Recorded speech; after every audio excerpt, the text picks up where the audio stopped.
Hi guys, this is Chet here from Avion Technology here in the Chicagoland area. We are a digital agency based out of the northwest suburbs. What do? We actually work with a lot of other digital agencies and we help them scale up. And the second is we work with a lot of small businesses and help them improve their digital presence. So we're talking today about a concept called ahead of the curve. So what does it mean to be ahead of the curve?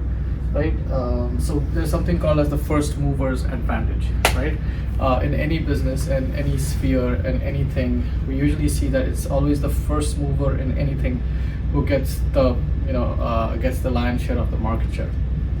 Now, a lot of small business. So we work in two areas. One is digital agencies, usually in the 250,000 to 1 million annual range. A lot of them actually struggle with on two sides. One is getting new business, and the second is delivering that business. So we help them in the delivering the business part by giving them white label programming services, usually in things like React Native, WordPress, and doing some of the heavy lifting in digital marketing. But the other part, which is how do they get more market share, that's actually something that a lot of these businesses struggle with. And the second also is for small businesses. Most of them are mom and pop shops. They've been doing it for the last 20-30 years. They're usually good at what they do, but they're not so good at technology. They usually have a nephew or a niece who's done CS 101, who helps them create and maintain a website, who does a little bit of SEO on the side. But what these businesses are seeing a lot as of now is that, especially after the pandemic, is that there's this huge technology divide, right? Businesses that are embracing technology, businesses that are embracing technology, right, are getting more and more market share, and the ones that are not, unfortunately, they are shrinking. And usually, small businesses who've been in business for the last 20-30 years, they have about 5-10 employees, $1 million, $2 million worth of revenue. Like I said, they're like what you call the core economy, right? They're plumbers, they're HVAC people, they're home inspectors, they're roofers, they're painters. They usually find it very hard to address the technology part of the game, right? That's something which is a total blind spot for them. And so anyone who has technology on their side can come in and take away business from them. So today I'm going to talk about something called ahead of the curve, right? We've all heard about AI. Those of us who have been in technology for the last 10 years, we've been hearing it for the last 10-15 years that AI is going to come. And now AI is finally here, right? So we're going to talk today about 4 ways in which a small business owner can actually leverage AI to their advantage. And all these 4 things that I'm mentioning here today are not extremely technical, that you don't need to know programming, you don't need to know database, anything like that. All 4 of these things are things that you can incorporate into your technology schedule, right? Before we get into that, I would, if you're a business owner, if you're a digital agency owner also, I would always say that get a little well versed with technology. There's 3 literacies that I think are like the essence of running a small business. One is being financially literate, right? You need to know what a P&L is, you need to know what a balance sheet is, right? You need to know government compliances, taxes, etc. Second is legal, right? You don't need to know what a basic contract is. You need to know a little bit about contracts law. You need to know a little bit of, or let's say like the law of torts, for example, right? Third is technology, right? You need to know a little bit about technology. Gone are the days when small business owners could outsource all of this to someone and say, hey, you take care of it. Those days are gone. For most small business owners today, they have to know a little of these things, make sure that their business is relevant. So the first thing I would recommend is, if you're a small business owner, start spending an hour a week at least on learning technology, right? 1 hour by itself doesn't do much, but if you spread it out over a year, 365 hours, you will know a lot, and that will cause that will enable you to harness all the benefits of technology.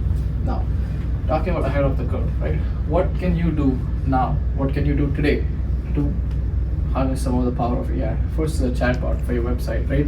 A website is like a store, it's like a storefront, and if you have a store but there's no one attending the store, right, chances are that the visitor is going to go away, right? So the chatbot ensures that there's someone on the storefront making sure that there's someone available to talk, and these are AI powered, right? So you just need to install the plugin, especially if you have a WordPress site. You just need to install the plugin, right?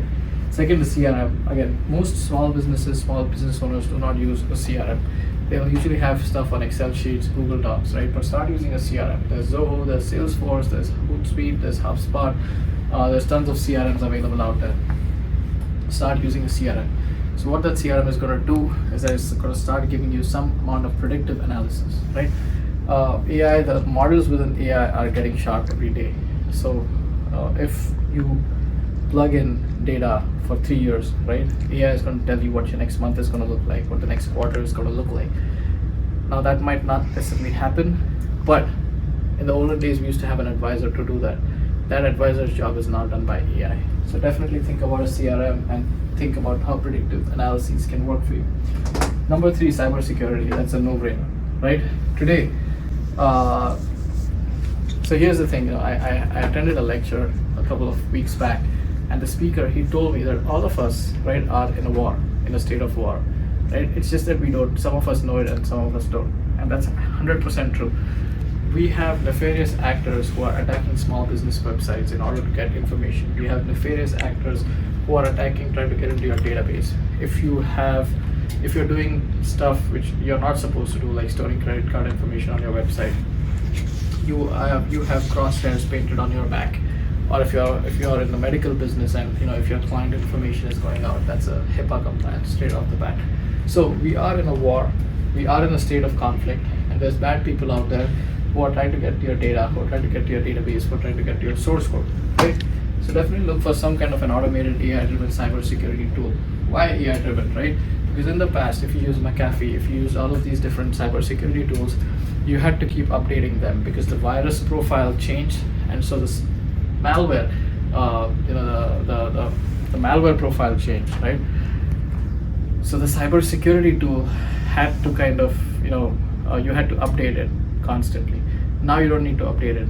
AI updates itself. So you have, you do not need to invest any time in kind of updating to the newer version or upgrading to a newer kind of virus definitions. AI does that for you. So definitely look for an automated AI-driven cybersecurity solution for you, for your laptop, as well as everyone else in your business. The last one is marketing, curated content. So there was a time when we used to send the same email out to everyone in our email campaign.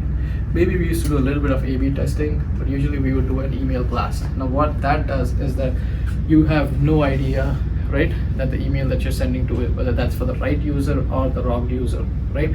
So you just send out one email blast. Now with AI, right, you can actually start sending out curated content. So if there's a certain user persona, she's 35, she's an accountant, she I don't know, listens to Justin Bieber. I'm just making all this stuff up. But if you have a certain persona, if you have a certain user profile, right, what AI will now start doing is sending out curated content based on that user profile. Same with digital campaigns. You can now start tailor-making your digital campaigns based on the user persona, and AI will help you do that. So right now, I would say amongst all, we've had these innovations happening, right? And each one of them was actually a disruptive technology. So if you look at, for example, steamships, right? When steamships happened, they really changed the way people navigated, right? You could move a lot of people, you could move a lot of goods using the rivers, right? Then there was canals, right? That was another gold rush, right? So you had all of these locomotives, right? When locomotives came in like the 18th century, 19th century, right? Each one of them was a disruptive technology. What the disruptive technology did was that it killed some part of the old economy and it created a new part, right? So all those billionaires, for example, who were part of that old economy, they lost market share, right? And then, so for example, locomotives, right? When locomotives came, a new set of billionaires got created. But then the, Ford and all these guys, they came with the car. And so the locomotive, didn't die, we still use them. But a large part of their market share was taken away by cars. And then aeroplanes, so it goes on and on. So right now we're in the age of AI. I think there's a new set of millionaires, a new set of billionaires which are going to be created in this boom. Of course, some of the bricks and mortars folks are going to die. Some of the bricks and mortar businesses are going to take a hit. But a new set of businesses are going to be created out of that. Now the question is, where do you want to be? Do you want to be one of the has-beens, right? Do you want to be one of those people? I still remember 20 years back, I met a gentleman, and he proudly told me how his law firm still doesn't have a website because he gets all his new business through word of mouth, right? And that was 20 years back. I still don't even know if he is still in business. But that kind of an individual who kind of prides himself on not knowing technology is going to be obsolete in this century.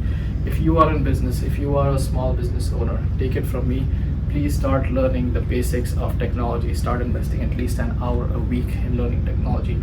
There's a lot of tools available out there. There's Udemy, there's Coursera, there's YouTube. There's so many places where you can learn, but start learning, because otherwise you're going to see more and more of your market share being taken by folks who are using technology to their advantage. I hope you like this little lecture. We are here in Chicago, northwest suburbs. We help a lot of small businesses scale up. We help a lot of agencies scale up. If you like this content, press the like button. If you want to subscribe, press subscribe. This is my email and this is my phone number. And I hope you have a great rest of the week.